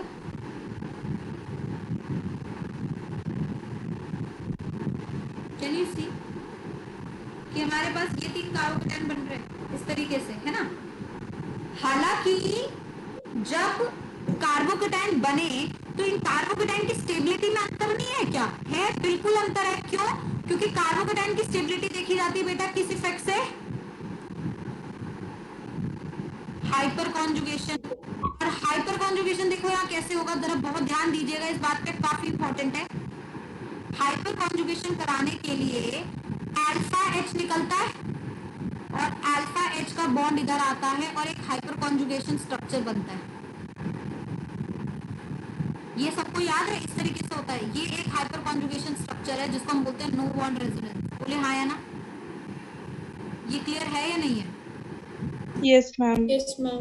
तो इन हाइपर कॉन्जुगेशन की वजह से क्या आप देख नहीं पा रहे कि यहाँ हाइपर कॉन्जुगेशन ज्यादा आसानी से होगा कंपेयर टू दिस, क्योंकि यहाँ पे कार्बन हाइड्रोजन का बॉन्ड आसानी से टूटेगा, then carbon D, then carbon T, है ना? तो स्टेबिलिटी अगर इन कार्बोकेटाइंस की देखी जाए बेटा, तो ये वाला कार्बोकेटाइन ज्यादा स्टेबल है इससे और ये ज्यादा स्टेबल है इससे, because of ease of hyperconjugation. तो अब मेरी बात ध्यान से सुनिए, हालांकि ये बात बिल्कुल सही है कि कार्बन हाइड्रोजन बॉन्ड टूट नहीं रहा, तो वो डायरेक्टली रेट को अफेक्ट नहीं कर रहा, लेकिन कार्बोकेटाइन फॉर्मेशन जब होता है तो कार्बोकेटाइन की स्टेबिलिटी में हाइपर कॉन्जुगेशन इन्वॉल्व होता है, तब कार्बन हाइड्रोजन ब्रेक होता है। ये कार्बोकेटाइन जो है ये आरडीएस स्टेप में बन रहा है और ये इनडायरेक्टली रेट को जो है अफेक्ट करेगा, और रेट आप देखेंगे R1 ज्यादा होगा R2 से और R3 से। बट इसका reason primary kinetic isotopic effect ना होके क्या बनेगा, अब सेकेंडरी काइनेटिक आइसोटोपिक इफेक्ट। बात क्लियर हुई है? दोबारा समझो मैम हो गई क्लियर। हम बात सब क्लियर हो गई? क्लियर? तो अब secondary kinetic isotopic effect basically है क्या, ध्यान दीजिएगा। ये कहता है कि जब carbon hydrogen bond RDS step में ना टूटे बट फिर भी कहीं ना कहीं वो रेट को अफेक्ट कर रहा हो via an intermediate stability, then that effect secondary kinetic isotopic effect. और जब कार्बन हाइड्रोजन बॉन्ड डायरेक्टली टूट रहा हो, रेट को अफेक्ट कर रहा हो, then it is primary kinetic isotopic effect. मतलब रेट तो R1 का ही ज्यादा होगा R2 से और R3 से इवन में भी, बट रीजन अलग होगा, कार्बोकेटाइन स्टेबिलिटी। और अगर E2 होता तो primary kinetic isotopic effect, carbon hydrogen bond directly RDS step में टूट रहा है, इस वजह से मतलब रेट का ऑर्डर इवन E2 में सेम रह रहा है, जब H को D से और D को T से रिप्लेस कर रही है, लेकिन उनके रीजंस अलग। बात क्लियर है? Yes ma'am. तो ये आपके लिए एकदम 1 करोड़ वाला सवाल था, जो कि बहुत ही ज्यादा काम आएगा आपके अगर E1 और E2 में डिस्टिंग्विश करना है तो, राइट? अब जरा कुछ प्रोडक्ट्स बना लेते हैं E1 के।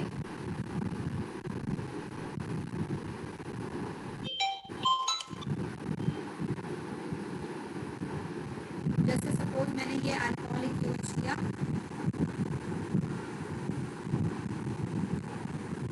अब आप देख पा रहे हैं यहाँ सबसे पहले रिएक्शन जो है, ध्यान दीजिएगा मेरी बात पे, ये आप सबस्ट्रेट को देखिए, ये सबस्ट्रेट आपका 2 डिग्री है ना, और 2 डिग्री सबस्ट्रेट E1 भी ठीक ठाक देता है, E2 भी ठीक ठाक देता है। मुझे कैसे पता चलेगा रिएक्शन E1 से हो रहा है या E2 से हो रहा है? इसका सिंपल सा फंडा ये है कि अगर कार्बोकेटाइन बहुत अच्छा ना बन रहा हो बट वो अच्छा हो जाए बाय रीअरेंजमेंट, तो हमेशा रिएक्शन E1 से होगा। और अगर रीअरेंजमेंट जैसी कोई चीज आई ना रही हो तो रिएक्शन किससे हो जाएगा बेटा? E2 से हो जाएगा। तो if 2 degree substrate is there, 2 degree substrate there, rearrangement possible, reaction mechanism will always be even। अगर 2 डिग्री सबस्ट्रेट है और उसमें कोई भी रीअरेंजमेंट पॉसिबल नहीं है, reaction will try to go via E2, क्योंकि E2 slightly more favorable रहता है E1 से। बट अगर रीअरेंजमेंट आ रही है, कार्बोकेटाइन और अच्छा बना सकते हो, बहुत अच्छा बना सकते हो, जैसे यहाँ होने वाला है, तो कभी भी E2 कराने की जरूरत नहीं E1, क्योंकि E2 और E1 में डिस्टिंग्विश करना बेटा डिफरेंट है। क्योंकि आप देख रहे हैं दोनों के लिए यही वाला सबस्ट्रेट होता है, ऑर्डर ऑफ रिएक्टिविटी यही होती है, 3 ज्यादा अच्छा होता है, 2 से 2 अच्छा होता है 1 से। दोनों के लिए जब ये है तो मैं कैसे बता दूं कि E1 हो रहा है या E2 हो रहा है? और बेस तो ठीक ठाक भी होते हैं, जैसे अल्कोहलिक वेज बहुत अच्छा भी नहीं है पर बहुत बुरा भी नहीं है, तो मैं कैसे बताऊं E1 हो रहा है या E2 हो रहा है? तो सिंपल सा लॉजिक है, अगर अल्कोहलिक KOH है, सबस्ट्रेट ऐसा है आपके पास जो रीअरेंज करके और अच्छा हो सकता है, तो E1 करा दीजिए। रीअरेंज में जैसी कोई कहानी नहीं बनती, सिंपल सिंपल क्या करा दीजिए, सीधा सीधा E2 करा दीजिए, ठीक है? E2 कराने की एक और तरीका, अगर आपको वेज डायट जैसा कॉन्फर्मेशन कुछ दे रखा है, आपको दिख रहा है कि यहाँ पे एंटी एलिमिनेशन वो आपसे पूछना चाह रहा है, इसका मतलब 100% आपसे क्या कराना चाह रहा है बेटा? E2। जैसे कि इन क्वेश्चंस में मैंने डील किया। ऐसे क्वेश्चन दिए थे ना वेज डैश वाले, जिसमें है तो ये 2 डिग्री सबस्ट्रेट, खास रीअरेंजमेंट भी बहुत अच्छा नहीं होगा, बट वेज डैश दे रखा मतलब वो एंटी एलिमिनेशन पूछ रहा, मतलब आप क्या करा दीजिएगा बेटा चुपचाप E2। तो E2 और E1 में थोड़ा सा कंफ्यूजन हो सकता है, तो काफी ध्यान रखेंगे कि कब E2 होना है कब E1। क्लियर है? यहाँ अगर मैं E1 करा रही हूँ यस कार्बोकेटायन बना देती हूँ। अब ये कार्बोकेटायन रीअरेंजमेंट में जाएगा कैसे बेटा? रिंग एक्सपेंशन से सबसे पहले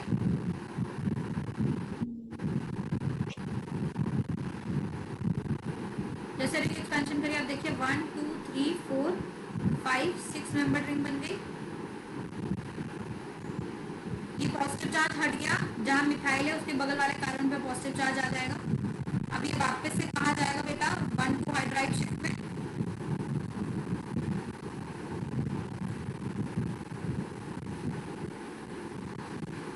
ये बन गया कार्बोकेटायन, ठीक है।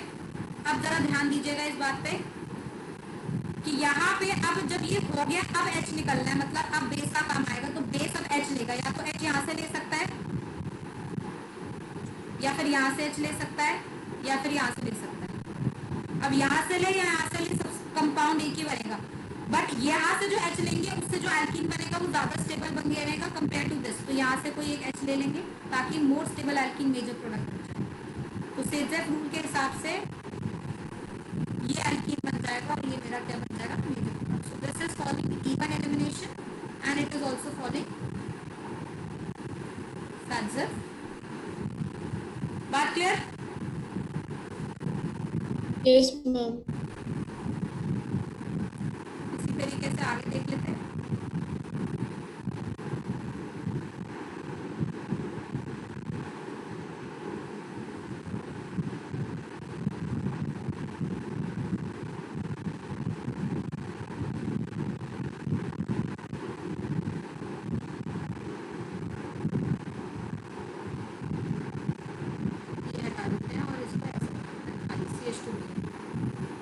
अगेन यहाँ पे आप देख सकते हैं, अगर मैंने अल्कोहलिक KOH यूज करा तो रीअरेंजमेंट पॉसिबल है।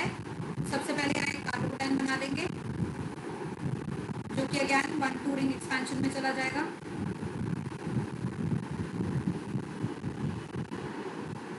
इस प्रकार ये बॉन्ड इससे जुड़ गया और स्ट्रेट अवे आप देख पाएंगे कि 5 मेंबर रिंग बन जाएगी जिसमें कोई मिथाइल ग्रुप नहीं है, बस यहाँ पे एक जगह पॉजिटिव चार्ज होगा। और बस अब क्योंकि कोई ग्रुप ही नहीं है, आप सिंपल जो है कुछ नहीं कराइए, यहाँ पे अल्कोहलिक KOH है तो H निकाल दीजिए यहाँ से बस सिंपल। और आप देखेंगे आपको क्या मिल गया, साइक्लोपेंटीन एटम मेजर। राइट, तो रीअरेंजमेंट्स जितनी आपने डिस्कस करी है तो सारी तरीके की रीअरेंजमेंट्स यहाँ पॉसिबल है। रिंग एक्सपेंशन, रिंग कंप्रेशन, अगर एक से ज्यादा एल्कीन बनाया जा सके तो हमेशा मोर स्टेबल एल्कीन हमेशा क्या रहेगा, हमारा मेजर प्रोडक्ट रहेगा। बस रिएक्शन का मैकेनिज्म अलग होगा, रीअरेंजमेंट हो पाएगी, कार्बोकेटायन बनेगा। और यही काम अगर E2 में कराते तो सिंपल यहाँ से कुछ नहीं होता, अगर E2 कराते H निकल जाता और एल्कीन बन जाता। राइट, बट जब भी रीअरेंजमेंट पॉसिबल होगी रिएक्शन E1 को फॉलो करना चाहेगा रादर देन E2। क्लियर? हटा दे से। Yes ma'am. ठीक है, तो हम लोगों ने E1 और E2 को जो है काफी अच्छे से समझ लिया है। अब थोड़ा सा और आगे डिस्कशन करते हैं।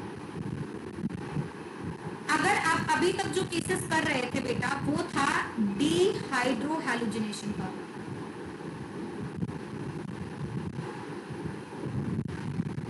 डीहाइड्रोहैलोजिनेशन मतलब जिसमें HX निकले। अभी तक आप हाइड्रोजन ही ले रहे थे एज और H और X निकल रहा था बेस की प्रेजेंस में, है ना। जैसे आपने ये लिया CH3 CHX CH3, alcoholic KOH use करा, आपका यहाँ से H निकला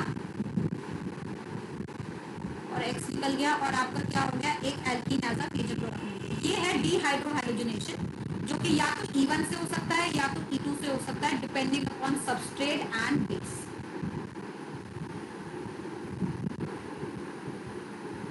और बेस ये हमें समझ आता है। अब जो सेकेंड टाइप ऑफ एलिमिनेशन हम लोग कर रहे हैं बेटा वो है एलिमिनेशन ऑफ बिस्मल डाइहाइड्राइड्स।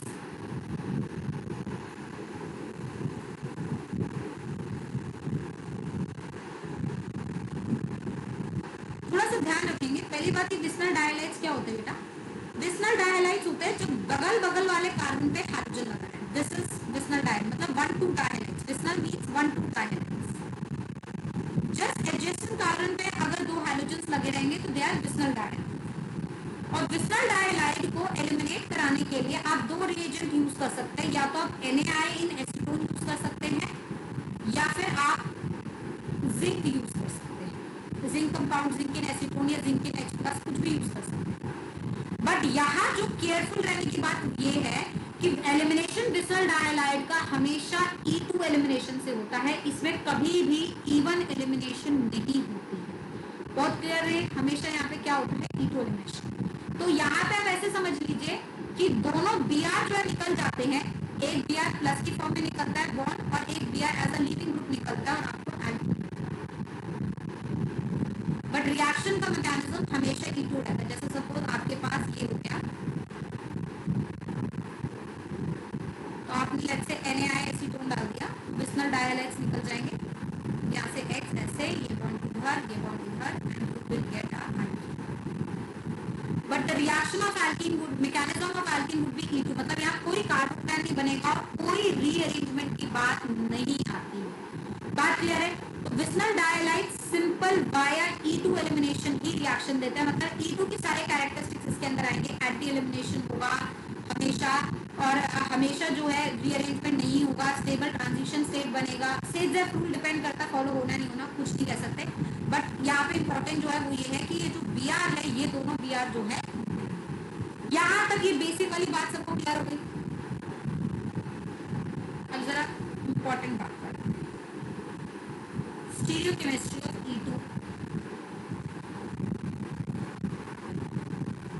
मैम आप एक सेकंड पीछे वाली स्लाइड ला सकते हैं, एक छोटा सा रह गया पॉइंट।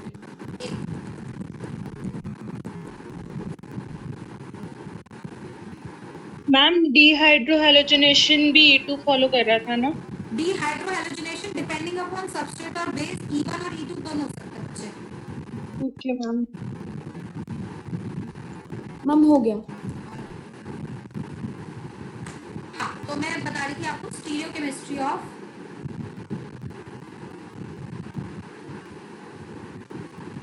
E2।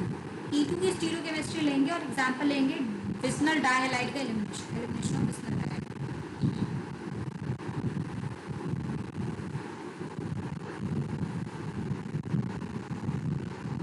ध्यान दीजिएगा इस बात पे। लेट्स से आपको ये विस्नल डायहाइलाइड ऐसे दे दिया गया है, ठीक है, या मैं एक फिशर बना के देता हूँ।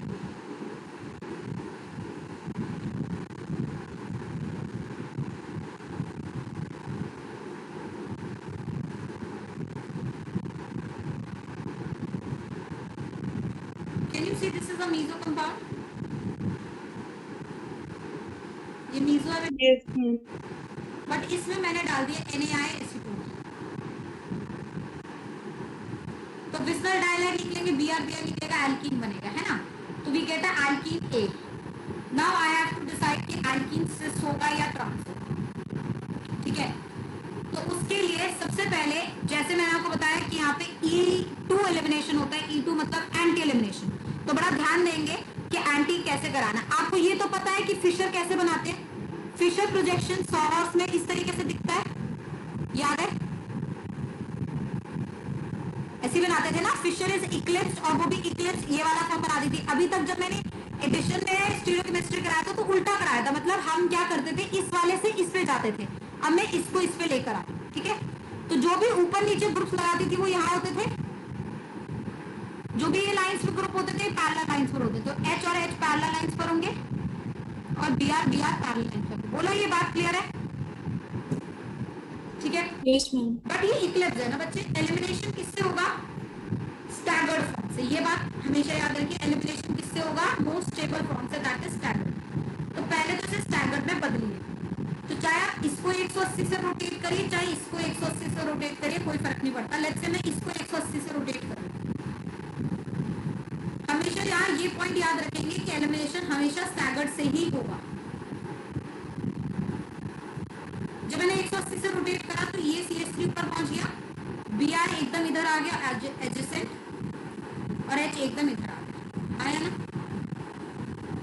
इक्लिप्स से मैं आगे स्टार्ट। अब मुझे यहाँ पे एंटी एलिमिनेशन कराना है क्योंकि E2 फॉलो करता है। तो क्या आप देख पा रहे हैं कि पहले से ही Br और Br एंटी हो गए, है ना। तो आपको कुछ करने की जरूरत नहीं, ये एंटी है मतलब इनको निकाल दीजिए। तो यहाँ से ये Br निकला, ये एल्कीन यहाँ गिरेगा और ये बॉन्ड यहाँ से टूटा। जैसे ही आप देखेंगे ये Br2 यहाँ से निकला तो आप देखिए क्या होगा, ये H और ये नीचे की तरफ CH3 एल्कीन आया और ऊपर की तरफ यहाँ CH3 और नीचे की तरफ H। Can you see I got a trans alkene, right. तो आप लोगों को टैन याद है, ट्रांस पे एंटी एडिशन मीजो, ये एग्जैक्टली उसका ऑपोजिट है। मीजो से एंटी एलिमिनेशन ट्रांस, ठीक है।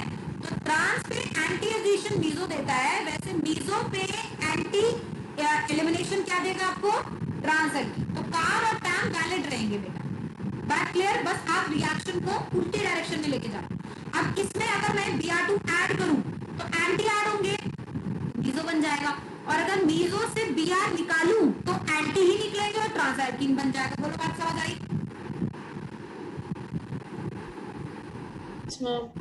हटा दे जरा इसे। तो अगर मैंने यहाँ एंटी ना लेके रेसमिक मिक्सचर लिया होता तो क्या होता,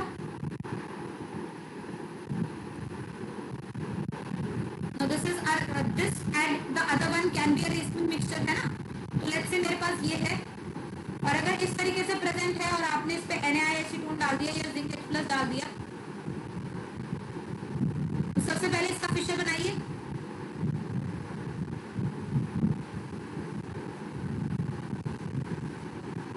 CH6CH3 यहाँ रहेगा, पैरेलल लाइन पे देखिए HBr, इस पैरेलल लाइन पे देखिए BrH। बट मुझे स्टैगर्ड से कराना है तो मैं इस वाले को 180 से रोटेट कर दूंगी। तो ये H है, ये Br है, ये CH3 है। तो पीछे वाले को 180 से रोटेट करा तो देखिए CH3 ऊपर आ गया, ये H इधर आ गया, ये Br इधर आ गया, ठीक है। अब आपको एंटी एलिमिनेशन कराना है, बट केयरफुल रहेंगे, ये Br और ये Br अभी एंटी नहीं है, they are pointing on the same direction. पर मुझे एंटी एलिमिनेशन कराना है तो मैं इस चीज का ध्यान रखूंगी, या तो ये कार्बन पकड़ो चाहे ये कार्बन पकड़ो, किसी भी एक कार्बन पे इवन नंबर ऑफ एक्सचेंजेस करो, क्योंकि even number of exchanges stereochemistry को बदलता नहीं है, ठीक है। तो लेट्स से मैं यहाँ इवन एक्सचेंजेस कर रही थी, इस वाले कार्बन पे इवन एक्सचेंजेस मैंने करे, तो पहले वाला तो एज इट इज रह गया। अब इवन क्यों करना पड़ रहा है समझ रहे हैं, क्योंकि Br और Br एंटी नहीं है, इवन एक्सचेंज करना, ध्यान दीजिएगा। अब आप Br को एंटी लाना चाह रहे हैं, मतलब Br को इधर आना पड़ेगा, तो Br अगर इधर तो H इधर, ये एक एक्सचेंज हुआ, बट अब H और CH3 को एक्सचेंज कर दीजिए तो CH3 इधर H इधर। मुझे बात क्लियर, क्लियर हुआ, दोबारा समझाओ। क्लियर, ठीक है। तो ध्यान रखेंगे यहाँ से यहाँ जाने पे मैंने 180 का रोटेशन नहीं किया। आप सोचे रोटेशन कुछ कर दिया या 60 का रोटेशन कर दिया, मैंने कोई रोटेशन नहीं किया है, मैंने सिर्फ आपका एक्सचेंजेस किया और रोटेशन यहाँ किया है। तो रोटेशन कब करना है, एक्सचेंज कब करना है, इसको क्लियर रहे, इसमें क्लियर रहे। तो आप निकाल दीजिए Br को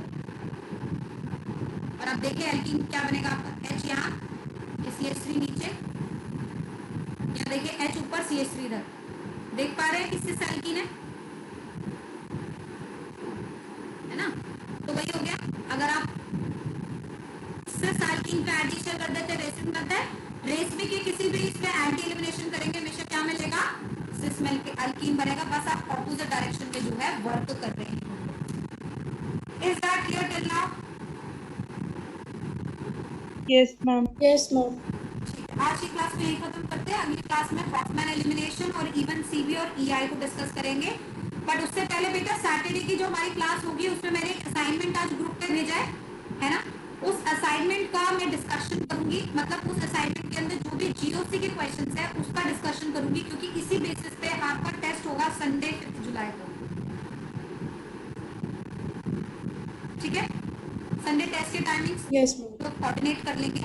टेस्ट होगा 5th को, असाइनमेंट डिस्कशन होगा आप सैटरडे की क्लास में, मतलब ट्यूसडे की क्लास में हम लोग जो है इसको कंटिन्यू। क्लियर? आप Yes, ma'am. प्लीज सॉल्व कर लीजिएगा सैटरडे की क्लास तक, ठीक है? एटलीस्ट ट्राई करेंगे तो काफी अच्छा समझ आएगा आप लोगों को, ठीक है? Okay, Thank you, ma'am. Thank you ma'am. Hello hello hello